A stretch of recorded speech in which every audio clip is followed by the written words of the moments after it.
in Ifa. So I'm also um, modernizing it a little, but based on Ifa. I always wanted to know, you know, in my culture too. So we came here to do my um, the traditional marriage rites, and well, part of the dowry is cowrie shells, but sometimes as part of the preparation, they can. Well, I was told that they throw cowries on the floor, and then based on the position, they can tell if it's a good match. But they didn't do it this. Thank you. We didn't do that, but I never learned how to do. Okay. You want to do it? Oh, okay. Cause I use cards, but that's different. So this one it Let me see what. requires initiations Yeah. because what we do we must also you need to learn, but be initiated is the first step to have a stable balance. Initiation is a lot. It's Mm, a commitment. So you're Yeah. grounded in someone's experience and tradition and not just learning from a video. yes, And, please. Yes, please. Yes. And initiations is also about cleansing and remembering who you are. Mm. So throughout the process of initiation, you are going to cleanse, release a lot, and remember. Good stuff. Well, guys, welcome to the healing table with the mushroom chairs. Well, that's the cue. The healing table with the mushroom chairs. Here we learn so much. We exchange so many ideas. Today we have Mario coming from Philly, as well as Ruth, also have coming from Philly with some Ghanaian roots. So we are really blessed to have you guys here. Mario, how's the pepper? Is it good? everything is delicious. Yeah, that's good. Yeah. Anyway, we'll eat for now, and then we'll ease in and get into serious kind of deep conversations. Wow. You know. Now I'm tempted. I was going to do ladies first. Then I switched to gender equality. So I said, hey, let me just keep it simple. So I I still feel like I'm at a phase of my life where I need to learn more before I feel confident yeah. what I can share. I feel better when I ask people questions and help them Okay. come to their own understanding rather than suggest like, oh, I know Do the this. Do answer. this. Yeah. No, I think that's how we do it. Do you like salad? Maybe sharing your experience, what you've seen so far, what you've been through. Maybe why you decided to do that, as opposed to other things for your healing process. Um, um, why you like it, and maybe why it's making an impact for you, has changed certain things in your lifestyle, stuff like that. I think that's pretty much because most of us hear about it all the time, hear this word being used everywhere and stuff like that. We don't really go deep and really understand, the background and the history and all that stuff. So I think that's what we are basically looking at, you know. And then Ruth, yes, share stuff with us. I mean, nothing, major. Just going to know about more about it, you know, um, your interest and stuff like that. Yeah. Okay. So when we get there, we go with the flow. Okay. Don't panic, guys. Don't panic. I'm an easy, host. Yeah. Yeah. I'm sure this food you are eating, you are really Enjoying it. No. I doubt it. It's like, No, well, let me eat and keep these guys no, no, company, no, you know? Because, yeah,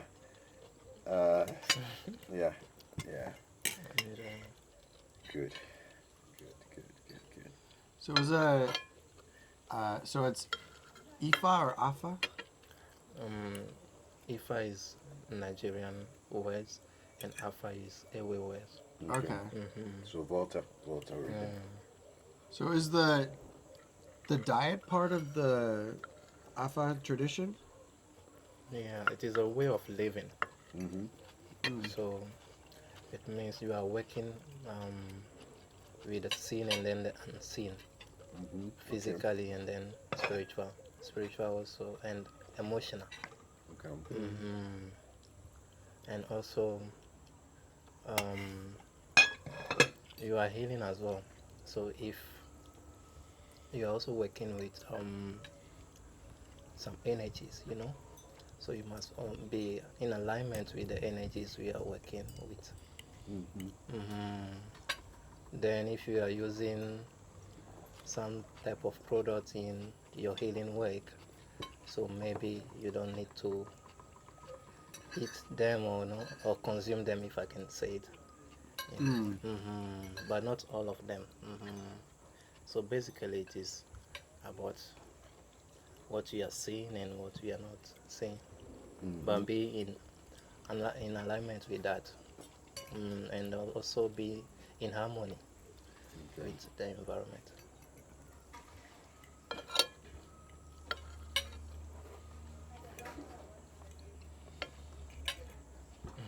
I know for certain experiences, there was a particular diet to prepare for it. Um, I think long term, sometimes I don't know how to have a balanced diet. Like not be overly strict, or at least understand the reasons why. 'Cause, I mean, I think to indulge sometimes is okay. If I try to be overly strict, but I think it has to come from a philosophy, not just for health. Like there's other reasoning behind it. Like that's why it was easier to follow a diet temporarily when I'm preparing for something, especially to kind of cleanse myself. Yes, please. Yeah, you are right. So we say that you must know yourself, and knowing yourself, it takes time. Know what you eat, and if you eat this kind of food, how does your energy react or your body react to it? It means that the spirit that you are also working with, are they also, do they like that, if we can say it that way? Simple. Yeah. Just more awareness, More awareness. of yourself, how you feel, instead of acting mindlessly. It also means that you must be paying attention a lot and listening to your body. I find it difficult to live like that in a modern world where, especially if you're in a city and there's electricity and there's so much distraction and demands of work. I mean, part of it's a mindset, but it's also like the environment makes it more difficult to be more in tune. It's like I need to devote time in nature to be more sensitive. Otherwise, if I'm in the city and I'm watching TV and I'm go and I work, like I could feel the electricity. I touch the car and I get shocked. I need to go stand on the ground and like release some of that. Yeah. But it's hard to balance modern life and Even being in Accra, it's not stressful for you? Yeah, Accra is very. I need to move to Akosombo. It is very stressful. Um, a lot of noises. Very fast. So sometimes you need to go in the mountain a little, or be alone, to ground yourself. Yeah. But what you said earlier about that it is not easy to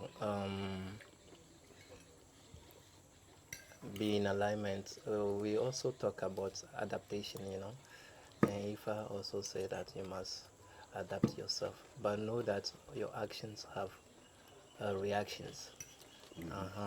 So if you are doing anything that you are doing, know that they have reaction. If you eat certain type of food that you shouldn't eat, you must know that you have to cleanse yourself. And if you are going to be in a busy place like Accra, you must also know that you must be in certain way for you to be in harmony with the space where you are going to be.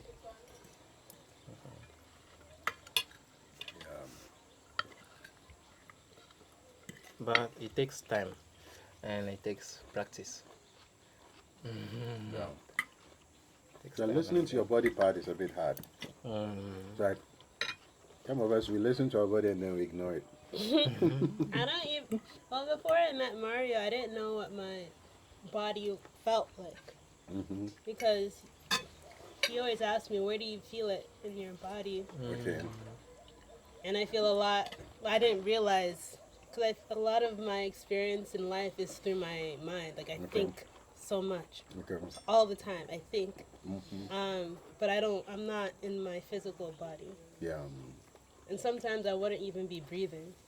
Okay. It just caught in my body. Yeah. Wow. I have to remind you to breathe sometimes. Yeah. yes, and it is important. Breathe. Breathe. Yeah, but and I tried meditation, but just like sitting down for 15 minutes and listening to music and breathing, but I don't think it's a sustainable part for me. I mean, I try sometimes. But what really works for me is singing. So I take singing lessons, and that has taught me how to breathe. Okay. Finally, to unlock Okay. my breath. Okay. It really has taught me a lot about life because, like, in order to sing high, you have to be in your body. Okay. You don't reach up for the high note. You have to. Okay. It's a balance. Wow. Interesting. Yeah. You make the point as you're talking. I was just smiling. I remember telling a friend of mine that I can't see myself sitting still for more than 3 minutes. But this friend of mine will come here, go on the island, can sit there quiet for like 30 minutes. So I'm telling him, why don't you show me how to do it the next time you're here? How do you do it? And I think I have something, what do you call it? ADHD, whatever. So it's like, how am I going to survive this thing? It's like, sit still. So I really want to try it, but I don't think I can do it myself. I need someone to guide me. It's hard, and I think it takes practice.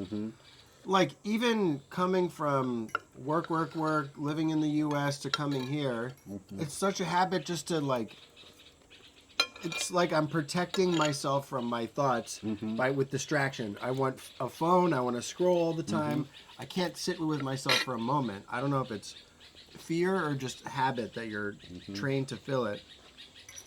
But the more I spend time in a quieter place like this, I'm just, if I try to do it with awareness, it brings me no joy. And I'm like, what am I doing?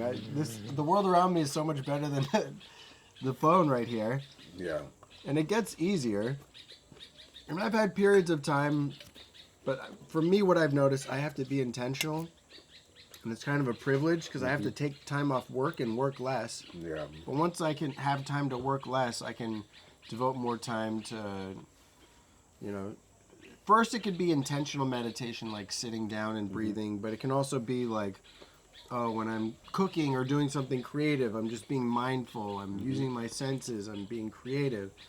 Yeah. Like there's a lot of different ways, and it was like it's like going to the gym almost. You have to practice it over time, and at first I couldn't sit for 30 seconds.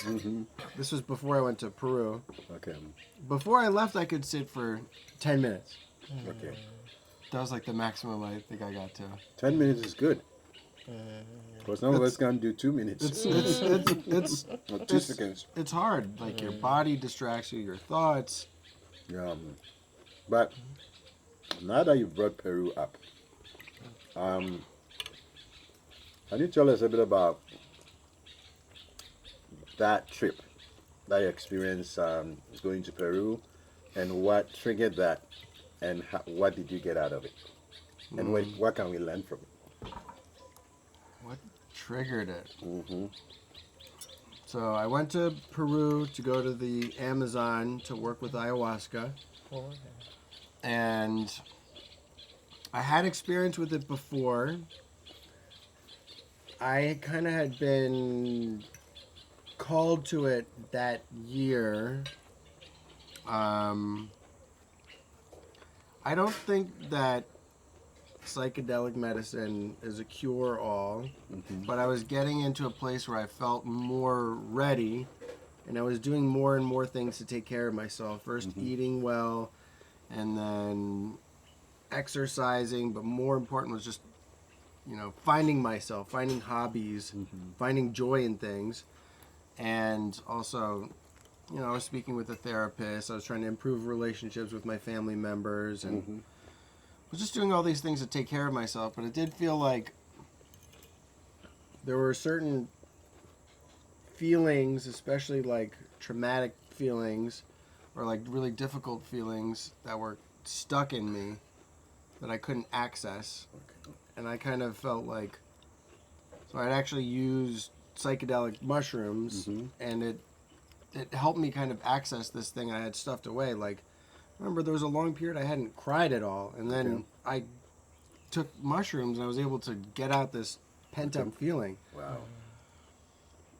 And I think the insight I had when I had done mushrooms was like, not just that psychedelic medicine could be helpful, but I need the help of a spiritual healer. Okay. Within a tradition, I need someone's guidance. And that's pretty much, I think, what compelled me in the first place to go there. It was an interesting time to meet Ruth. Yeah. Oh, okay. That was around the same time you were meeting Ruth. Oh, Yeah, on our first date, he told me he was going to Peru and he couldn't do anything. He couldn't even hold hands or touch. So that's what Kofi was saying, that you have to prepare yourself. You don't eat certain things. You don't, do certain things. And so, but I wonder how that felt, Ruth, because you're also into that space already. So I guess energy is attracted, attract in this case. Yeah. I mean, I was definitely interested in, well, not myself. I don't think I've been called to do that, but somebody who is brave enough or has the courage to open themselves up to that kind of healing is attractive to me. So Yeah, I mean, I can see it because you guys are like, you're on the same wavelength, in that sense. I mean, you are into this astrology and all that, but it's quite interesting how. Well, he's like, I'm more into that stuff than he is. He is more rational and logical, and I'm like, we should do this thing without thinking about it. And I think it's a good balance. yes. Yeah, I love it. The fire and air. Yeah. Air gives flame to the fire. I think there's a balance in different things, because there's certain things I can rely on my intuition more. Okay. I think, like, that's why I love, like, decorating or appreciating art or listening to music. Yeah. It doesn't have to be rational. I don't have to explain why. I can just use my senses. The same with cooking. It's like, I just think this would be good with that. Yeah. I don't need a prescriptive rule. So I am more rational overall. Like, I do want to understand the reasons for things. Yeah. But I'm more and more open as I get older to, I can trust my experience rather than reasoning. Okay. And I believe you have to work a lot to reach that state, right? it took a long time. Yeah. Yeah. I was young. I think I was 19. I was in Nepal, and I was at a monastery, a Buddhist monastery for 2 weeks. Okay. And it wasn't silent the whole time. It was until the afternoon. But I remember the people there, they called me the scientist just because I was always asking the why and wanted Okay. explanations. And I mean, obviously something brought me there because I was Yeah. open-minded enough. Yeah. I remember certain experiences I had there, like once, even when they were just singing some of the songs and just being quiet, I had all these feelings come up that I didn't even know I had, but it was just like, once you have time to quiet the mind, it like lets things arise. Yeah. And what else? I remember having this experience where, well, this was just strange to me. This guy I was with, he was like a Reiki practitioner, and we went on a walk, and there was this cow, and he was doing Reiki to the cow, and he's not touching it. He's far away, but you could see the cow's muscles twitch Okay. even when he's this far away. So it's like, you know, you don't. It's like you don't need to see things for it to be true. You don't have to directly touch for it Touch to it, be yeah. true. It's like we're connected. Yeah. There's like a field between us that connects us. Yeah. I mean, there's still a rational part of me that's like, oh, is that a magnetic field or? Okay, you can explain it in some ways, but basically Yeah. you can trust your experiences and your senses. Exactly. Exactly. So, how does the whole process work? So you go, I guess, in a remote location in the Amazon, and there are other people, or just you and those people in the community. It's established, and there's an industry there now. I'd say, like for Westerners, Okay. you have to be careful because I think in anyone who proclaims to do healing, like you put yourself in a vulnerable position. They can take advantage of you. Yeah. Okay. So you have to be very careful. So I had personal recommendations. That's why I chose the place I went to go. Okay. But they had a screening process. They ask you if you're on medications. They ask Okay. you about your mental health history. Okay. If you have a history of psychosis, like being disconnected to reality, Yeah. that's one thing they wouldn't allow you to come for. They give you guidance, like certain foods to avoid for a month, for Okay. 2 weeks.